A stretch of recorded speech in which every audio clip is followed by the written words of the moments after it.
عطا طرار صاحب کے ساتھ، تو طارق فاطمی صاحب کے ساتھ یہ ڈیلیگیشن جو ہے وہ 18 تاریخ کی رات کو ڈی سی پہنچ گیا ہے، اور اب 19 تاریخ کا جو دن شروع ہو رہا ہے، یہاں پہ ڈونلڈ ٹرمپ کی بورڈ آف پیس کی میٹنگ میں 22 ممالک کے ساتھ پاکستان کے وزیر اعظم بھی شرکت کریں گے۔ اچھا، شروع میں تو یہ جو 22 بورڈ کی میٹنگ تھی، ممالک کی میٹنگ تھی پیس بورڈز کی، اس کا تعلق خالصتاً غزہ کی ریکنسٹرکشن سے تھا، جنگ بندی وغیرہ سے تھا، لیکن اب انکریزنگلی امریکن میڈیا یہ کہتا ہے کہ اس نے ایک گلوبل فورم کی بھی شکل اختیار کرنی ہے، چونکہ ٹرمپ ایڈمنسٹریشن یہ سمجھتے ہیں، ڈونلڈ ٹرمپ یہ سمجھتے ہیں کہ اقوام متحدہ جو ہے وہ دنیا کے بڑے بڑے مسائل کو حل کرنے میں ناکام رہا ہے، اس لیے یہ دنیا کے سب سے امپورٹنٹ جو ممالک ہیں، جن میں پاکستان ہے، سعودی عرب ہے، قطر ہے، بحرین ہے، عمان ہے، انڈونیشیا ہے، اور اسی طرح کے کچھ اور ممالک ہیں جن کی اپنی اکانومیز ٹھیک نہیں ہے، تو یہ سارے ملک جو ہیں یہ مل کے دنیا کے مسائل کا حل نکالیں گے، اور یونائٹڈ نیشن کو ریپلیس بھی کیا جا سکتا ہے، کم از کم ڈونلڈ ٹرمپ کے ذہن میں یہ چیز ہے۔ اب وہ کون سے ملک ہیں لیس امپورٹنٹ جو اس جگہ پہ نہیں پہنچے واشنگٹن پہ؟ ان میں ایک تو ہے دنیا کا سب سے بڑا مینوفیکچرنگ فیکٹری، وہ ہے چائنا۔ چائنا یہاں پہ نہیں ہے۔ دنیا کی ایک بہت بڑی اور طاقت جو ہے روس، وہ بھی یہاں پہ نہیں ہے۔ ایک دنیا کا اور بہت بڑا مینوفیکچرنگ سینٹر ہے جس کی 1.45 بلین کی آبادی ہے، ہندوستان، وہ بھی یہاں پہ نہیں ہے۔ اس کے علاوہ ڈونلڈ ٹرمپ کے جتنے فیوریٹ ممالک ہیں یورپ کے، برطانیہ یہاں نہیں ہے، فرانس یہاں نہیں ہے، جرمنی یہاں نہیں ہے، یہاں پر اٹلی نہیں ہے، یہاں پہ اسپین نہیں ہے، یہاں پہ اسکینڈینیوین کنٹریز نہیں ہیں، یہاں سویڈن نہیں ہے، یہاں سوئٹزرلینڈ نہیں ہے، یہاں آسٹریلیا نہیں ہے، یہاں نیوزی لینڈ نہیں ہے۔ سب سے بڑا جو ظلم ہے کہ یہاں پر اسرائیل کا وزیر اعظم نیتن یاہو، بینیامن نیتن یاہو، جس کی خاطر یہ سارا کا سارا پیس بورڈ کا سمٹ ہو رہا ہے، وہ بھی یہاں پہ نہیں ہے، کیونکہ وہ 12 تاریخ کو مل کے چلا گیا ہے، اور اس نے امریکہ کے secretary of state Marco Rubio کو 28 تاریخ کو تل ابیب بلایا ہوا ہے ان کو رپورٹ کرنے کے لیے ایران کے حوالے سے، جس کا میں مزید آپ سے ذکر کرتا ہوں۔ اب خواجہ آصف صاحب جو پاکستان کے ڈیفنس منسٹر ہیں، ان سے چند گھنٹے پہلے فرانس 24 پہ ایک انٹرویو دلوایا گیا، جس طرح سے عطا طارڑ صاحب کے بارے میں سفارش استنبول سے مسلسل ٹیلی گرام یا ای میل کی شکل میں یہاں پر ٹی آر ٹی کو آ رہی ہے کہ عطا طارڑ صاحب ایک بہت امپورٹنٹ پاکستانی پولیٹیشین ہے، منسٹر آف انفارمیشن ہے، اور ان کا ٹی آر ٹی واشنگٹن کو ان کا انٹرویو کرنا چاہیے۔ ہو سکتا ہے اگلے 24 گھنٹے میں آپ دیکھیں کہ وہ ٹی آر ٹی کی اسکرین کے اوپر بیٹھے ہوئے اپنا زہر جو ہے وہ اگل رہے ہوں۔ بہرحال خواجہ آصف صاحب نے فرانس 24 کو یہ بتایا کہ پیس بورڈز میں جو فیصلے ہوں گے وہ ہوں گے، لیکن ان سے پوچھا گیا کہ آپ انٹرنیشنل اسٹیبلائزیشن فورس کے لیے دیں گے پاکستان ٹروپس، تو انہوں نے کہا کہ دیکھیں اصولی طور پہ ہمیں اس پہ کوئی اعتراض نہیں ہے، اگر ٹرمز آف ریفرنس ٹھیک ہوں گی تو پاکستانی ٹروپس جو ہیں وہ I S F international stabilisation force کا حصہ بن سکتے ہیں، بیکاز فلسطینیوں کی خدمت کرنا، ان کی پولیسنگ کرنا، حفاظت کرنا، ہر طرح سے وہ ہماری ذمہ داری ہے، لیکن ہم 2 اسٹیٹ سولوشن میں بلیو کرتے ہیں۔ اور ان سے یہ سوال پوچھا گیا کہ کیا آپ اسرائیل کو ریکگنائز کریں گے؟ انہوں نے کہا بھی ہم اس اسٹیج تک نہیں پہنچے۔ یہ بہت امپورٹنٹ چیز ہے کہ اسرائیل کو ریکگنائز کرنے کی انہوں نے ممانعت نہیں کی، انہوں نے اس کو منع نہیں کیا، انہوں نے یہ نہیں کہا کہ ہم کبھی بھی نہیں کریں گے وغیرہ وغیرہ وغیرہ، ہمارے تو پاسپورٹ پہ اس قسم کی چیز لکھی ہے۔ انہوں نے یہ کہا کہ ابھی اسٹیج وہ نہیں آئی ہے، اور ہم 2 اسٹیٹ سولوشن کا جب ہمارے سامنے خد و خال بنیادی طور پہ خواجہ آصف صاحب نے یہ تاثر دینے کی کوشش کی ہے اس پلانٹڈ انٹرویو میں، کیونکہ یہ انٹرویو کروایا گیا ہے بورڈ آف پیس میں پاکستان کے موقف کو کلیریفائی کرنے کے لیے، اور موقف یہ ہے کہ ہم اس پوری کی پوری ڈپلومیٹک ایکسرسائز کا اگر حصہ ہیں تو ہم اس لیے ہیں کہ ہم 2 اسٹیٹ سولوشن کے اندر بلیو کرتے ہیں، ہم اس مسئلے کا حل چاہتے ہیں، ہم اس میں کنٹریبیوٹ کریں۔ اب خواجہ صاحب پتہ نہیں کس کو بیوقوف بنانا چاہ رہے ہیں، کیونکہ ایسا بیوقوف کوئی پاکستان میں ہی ہو سکتا ہے، باقی ساری دنیا کو یہ پتہ ہے کہ 2 اسٹیٹ سولوشن جو ہے وہ ڈیڈ ہو چکا ہے۔ ویسے تو اسرائیل گزشتہ 10 15 20 برس سے اس قسم کی بہت سی چیزیں کر رہا تھا سیٹلمنٹس کی شکل میں کہ 2 اسٹیٹ سولوشن ان وائبل ہو جائے، لیکن گزشتہ 10 دنوں میں بورڈ آف پیس کے آنے سے پہلے اسرائیل نے جان بوجھ کے اپنی کیبنٹ سے اس قسم کی قانون سازی کی ہے، اور اسے ڈونلڈ ٹرمپ سے ایک طرح سے اس کا اپروول لے کے اسے امپلیمنٹ کر دیا ہے، جس میں ویسٹ بینک کی لینڈ کو انیکس کرنے کے لیے، جسے ایریا سی کہا جاتا ہے، اسے مکمل طور پہ اسرائیل پراپر میں ضم کرنے کے لیے، سیٹلمنٹس میں بدلنے کے لیے قانون سازی کر دی گئی ہے، جس کے بعد اب یہ سمجھا جاتا ہے کہ جو تصور تھا 2 اسٹیٹ سولوشن کا وہ بالکل ختم ہو چکا ہے۔ تو یہ جو بورڈ آف پیس ہے، یہ فلسطین کے حوالے سے کیا فیصلے کرے گا، یہ بڑا کرٹیکل ہوگا چیز آنے والے دنوں میں دیکھنے کے لیے، کہ یہ سب لوگ جو یہاں پہ اکٹھے ہوئے ہیں، ان سب کی اپنی اپنی ضروریات ہیں۔ کسی کو امریکہ کی اسٹریٹجک سپورٹ چاہیے، کسی کو عرب ملکوں کے پیسے چاہیے،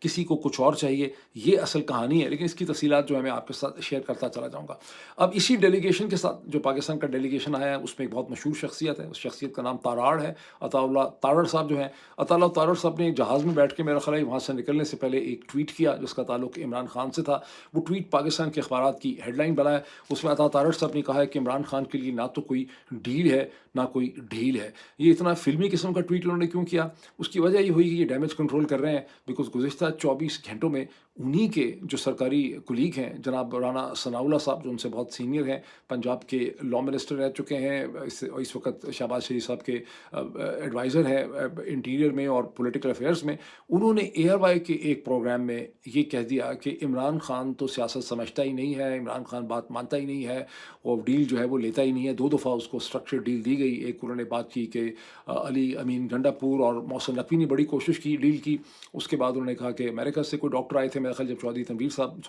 چودھری تو نہیں ہے، تنویر صاحب جب آئے تھے جو کہ امریکن بزنس مین ہیں، وہ اس کی طرف اشارہ کر رہے تھے۔ ان تمام واقعات میں ویسے بڑا ابہام ہے۔ پھر انہوں نے ایک اور بھی شوشہ چھوڑ دیا کہ جنوری 2026 میں بھی ایک ڈیل کی کوشش کی گئی، لیکن عمران خان نے اپنی پارٹی کو اس ڈیل سے منع کر دیا۔ بہرحال یہ بات پاکستان کی میڈیا میں بہت اچھلی، کیونکہ رانا ثناءاللہ صاحب نے کہا تھا، اور اس کو ڈیمیج کنٹرول کرنے کے لیے عطا تارڑ صاحب جو ہیں انہوں نے یہ ٹویٹ کیا ہے، یا ان سے یہ ٹویٹ کروایا گیا ہے ایز پاکستان انفارمیشن منسٹر۔ اچھا، اب تھوڑا سا یہ دیکھیے کہ پاکستان تحریک انصاف کیا کر رہی ہے عمران خان کی صحت کے حوالے سے، یا عمران خان کی رہائی کے حوالے سے۔ سہیل آفریدی صاحب نے 24-36 گھنٹے پہلے ایک شوشہ چھوڑ دیا کہ عمران خان کی رہائی کے لیے ہمیں تیاری کرنی ہوگی، اس کے لیے میں عمران خان رہائی فورس جو ہے وہ کریٹ کروں گا، جس میں لاکھوں نوجوان ہوں گے، آدمی بھی ہوں گے، عورتیں بھی ہوں گی، اس کی بڑی تیاری ہوگی، اور اگر ہم نے لڑائی کرنی ہے تو لڑائی کرنے سے پہلے ہماری تیاری ہونی چاہیے۔ تو وہ تیاری کیسے ہو رہی ہے؟ وہ تیاری اکارڈنگ ٹو جتنا بھی پرو اسٹیبلشمنٹ میڈیا ہے وہ ہمیں یہ بتا رہا ہے کہ وہ تیاری اس طرح سے ہو رہی ہے کہ رمضان کے جو پورا مہینہ ہے، ماہ رمضان کا، اس میں روزے رکھ کے روح کو مضبوط کیا جائے گا، اور ان بٹوین ان کے کارڈز بنیں گے، تصویریں چھپیں گی، یہ پریکٹس کریں گے، نیٹ پریکٹس، اور پھر عید کے بعد سے عمران خان رہائی فورس جو ہے وہ اپنا کام کرے گی۔ یہ کیا ہے سارا معاملہ؟ اس کی آبجیکٹیو انڈرسٹینڈنگ یہ ہے کہ جب سہیل آفریدی صاحب پہ بہت دباؤ تھا کہ دھرنے ختم کریں، اور ان کو کچھ اور سمجھ نہیں آئی، تو یہ ایک نیا شوشہ ان کو چھوڑنا پڑ گیا، بیکاز دھرنے ختم کرنا خاصا پینفل اور امبیرسنگ سین تھی، بیکاز پاکستان تحریک انصاف کو، تحریک تحفظ آئین پاکستان کو، اپنی جو بھی موومنٹ تھی دھرنوں کی، اس سے کسی بھی قسم کی پازیٹیو پولیٹیکل ایکسٹریکشن یہ نہیں کر سکے، انلیس کہ ہم یہ اسیوم کریں کہ کوئی ایک ہڈن انڈرسٹینڈنگ ہے، جو اب عطا طارڑ صاحب نے بالکل کہہ دیا کہ نہ ڈیل ہے نہ ڈھیل ہے،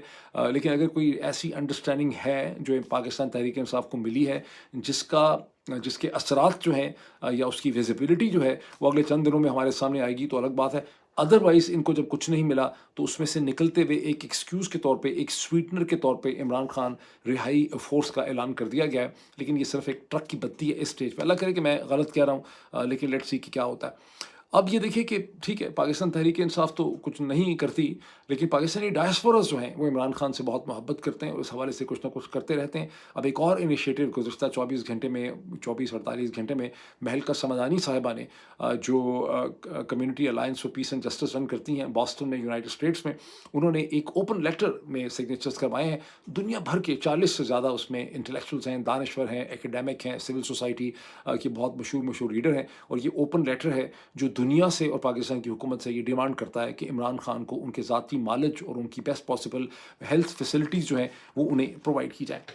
یہاں یہ کہنا بڑا ضروری ہے کہ انڈین کرکٹرز کے بعد ہندوستان کا میڈیا جو ہے، اور ہندوستان کی جو سول سوسائٹی ہے، اس نے عمران خان کی صحت کے حوالے سے اور ان کے فیوچر کے حوالے سے، ان کی میڈیکل فیسلٹیز کے حوالے سے انہوں نے بہت زیادہ شور مچایا، بہت چرچا ہے۔ میں بھی ابھی چند گھنٹے پہلے 1-2 انڈین ٹیلی ویژن چینلز پہ اسی حوالے سے اپیئر ہوا تھا، جہاں پہ مسلسل وہ اس حیرت کا اظہار کرتے ہیں کہ کیا وجہ ہے کہ پاکستانی کرکٹرز، یا پاکستانی ججز، یا پاکستانی وکلا، یا پاکستان کی جو پرومیننٹ پرسنالٹیز ہیں، وہ کیوں اس سٹیج کے اوپر صرف مورل اور ایتھیکل پوزیشن جو ہے وہ عمران خان کے حوالے سے اختیار نہیں کر پا رہے، اور انہیں یہ سمجھانا کہ پاکستان میں ایک بہت زیادہ خوف پایا جاتا ہے جنرل عاصم منیر کا، وہ اچھا خاصا بڑا چیلنج ہے، بیکاز جس قسم کا خوف پاکستان میں پایا جاتا ہے، وہ دنیا کے اکثر ممالک میں لوگوں نے اس قسم کا خوف جو ہے وہ کسی بھوے کا اس طرح کا انہوں نے ایکسپیرینس نہیں کیا۔ ایک میں چیز یہاں ذکر کرنا چاہتا ہوں کہ سولجر بازار میں کراچی میں ایک گیس کا سلنڈر سے آگ لگ گئی، دھماکہ ہوا، جس کے نتیجے میں ابھی تک 16 لوگوں کے جاں بحق ہونے کی کنفرمیشن ہے۔ خطرہ یہ ہے کہ یہ ڈیتھ ٹول بڑھ سکتا ہے۔ جب میں اس سے بات کرنا چاہتا تھا تو میں نے کہا کوئکلی ریسرچ کروں کہ جو اس سے پہلے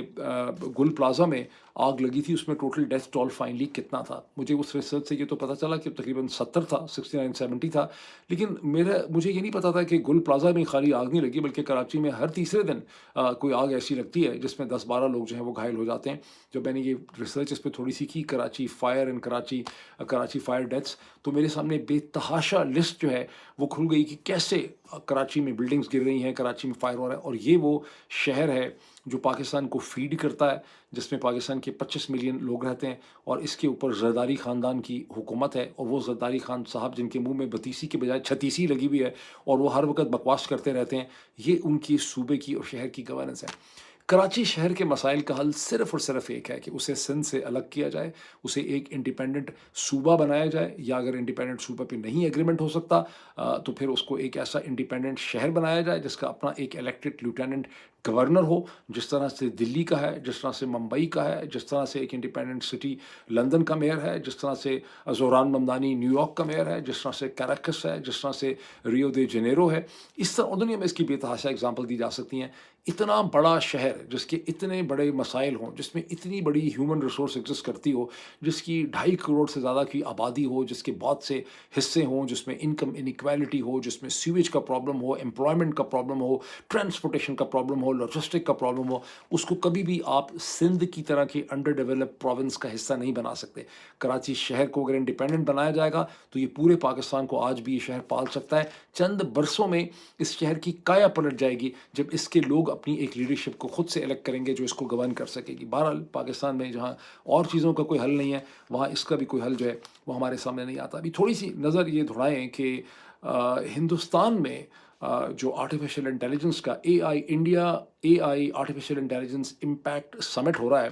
اس میں بڑی پروگرس ہوئی۔ میں نے اس کا پچھلے ویلاگ میں بھی ذکر کیا تھا۔ ہندوستان کے پرائم منسٹر نریندر مودی کو جوائن کیا فرانس کے پریزیڈنٹ ایمینوئل میکرون نے، دونوں نے کی نوٹ سپیچز وہاں پہ کیے۔ میں اور بھی اس کا ذکر کرتا ہوں۔ البتہ جو چیز بہت زیادہ دنیا کا اخبارات نے نوٹس کیا وہ کیوس تھا، وہ مس مینجمنٹ تھی جو دلی کے اندر دیکھی گئی۔ ٹرانسپورٹ کے حوالے سے، لاجسٹکس کے حوالے سے ٹیکسیز نہیں تھیں، سڑکیں جیم ہو گئیں، شٹلز اینڈ بسز کا کوئی بندوبست نہیں کیا گیا تھا، جو بیوروکریسی تھی شہر کی، اس کا ایک ٹوٹل گورنمنٹ کا فیلئر آف امیجنیشن جو ہے وہ دنیا نے دیکھا، اور پوری دنیا کا میڈیا وہاں پہ آیا ہوا تھا۔ اور جو اے آئی سمٹ کے اٹینڈیز تھے ان کو کئی کلومیٹر پیدل چلنا پڑا، اور یہ دلی شہر کا ویسے بھی بڑا پرابلم ہے ٹرانسپورٹیشن اور لاجسٹکس کا۔ اور اس کا بہانہ اٹھاتے ہوئے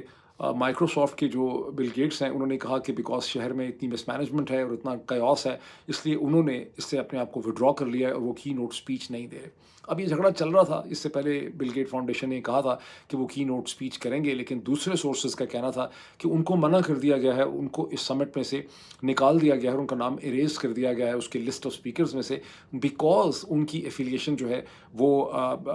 جیفری ایپسٹین فائلز کے ساتھ نکل آئی جب ایف بی آئی نے اس کی فائلز کا جو ہے اس کو ڈیٹا کو پبلش کیا ہے۔ تو مجھے لگ رہا ہے کہ زیادہ چانس یہی ہے کہ چونکہ اس میں بہت سی انٹرنیشنل کمپنیز انوالو تھیں، یہ کچھ صرف ہندوستانی گورنمنٹ کا انیشیٹو نہیں تھا۔ اگر یہ ہندوستانی گورنمنٹ کا انیشیٹو ہوتا تو شاید بل گیٹس کو اس میں سے نہ نکالا جاتا، لیکن چونکہ اس میں بہت سی انٹرنیشنل کمپنیز ہیں، لوگوں نے ایپسٹین فائلز کے حوالے سے اسٹینڈ لیا ہوا ہے۔ باوجود سارے کیوس کے اور اس مس مینجمنٹ کے، انویڈیا کے سی او نے بھی اس میں سے خیر ودرا کر لیا، ان کے ریزنز مجھے سمجھ نہیں آئے، مگر باوجود اس کیوس کے $100 بلین جو ہیں وہ کمٹ ہوئے ہیں آج کے دن میں ہندوستان میں اے آئی کی انویسٹمنٹس کے لیے، and that's very significant. Narendra Modi کے ساتھ جب ایمانوئل میکرون نے اسپیچ کی، اس کے علاوہ جو کی نوٹ اسپیکر ہیں جو وہاں دیکھے گئے، اس میں گوگل کے چیف ایگزیکٹو جو اوور آل بخل الفابیٹ کے ہیں سندر پچائی، وہ وہاں تھے۔ اوپن اے آئی کے سیم الٹمن، بہت مشہور شخصیت۔ اسی طرح سے اینتھروپک جو اس وقت بہت امپورٹنٹ کمپنی ہے، پینٹاگون کی بہت بڑی سپلائر ہے، دارو امودائے اگر ان کا نام میں کریکٹلی پروناؤنس کر رہا ہوں، وہ بھی وہاں پہ تھے کی نوٹ اسپیکر میں۔ انہوں نے اور سیم الٹمن نے ایک دوسرے سے ہاتھ البتہ نہیں ملایا، دونوں کی بڑی خار ہے آپس میں۔ ابھی تھوڑا سا میں ایران کا آپ کے سامنے ذکر کر دوں کہ سی بی ایس نے پہلے، جو امریکن سینٹرل براڈ کاسٹنگ یعنی سی بی ایس جو ہے، اور اس نے پہلے یہ دعویٰ کیا، اور اس کے بعد سی این این نے سی بی ایس کو پروڈیوس کرتے ہوئے ایڈیشنل انفارمیشن اس میں دی کہ امریکہ کی فورسز جو ہیں پرشین گلف میں وہ اب ایران پہ حملے کے لیے مکمل طور پہ تیار ہیں۔ میپس ایشو کیے گئے ہیں جس سے پتہ چلتا ہے کہ اس علاقے کے ہر اسٹریٹجک پوائنٹ پہ اس وقت امریکن شپس بھی ہیں، نیول ایسٹس بھی ہیں، سب میرینز بھی ہیں، اور اٹیک ایئر کرافٹ کیریئرز بھی، اٹیک ایئر کرافٹ جگہ جگہ جو ہیں وہ اسٹیشن کر دیے گئے ہیں۔ کیرولین لیوٹ جو اسپوکس پرسن ہے وائٹ ہاؤس کی، ان سے پوچھا گیا کہ حملہ ہونے لگا ہے، انہوں نے کہا کہ پریزیڈنٹ ویسے تو بلیو کرتے ہیں ڈپلومسی میں اور ڈیل میکنگ میں، لیکن حملہ بھی ہو سکتا ہے۔ میں کیرولین لیوٹ کے حالات دیکھ کے سوچ رہا تھا کہ اگر کیرولین لیوٹ کی جگہ مجھے بنا دیں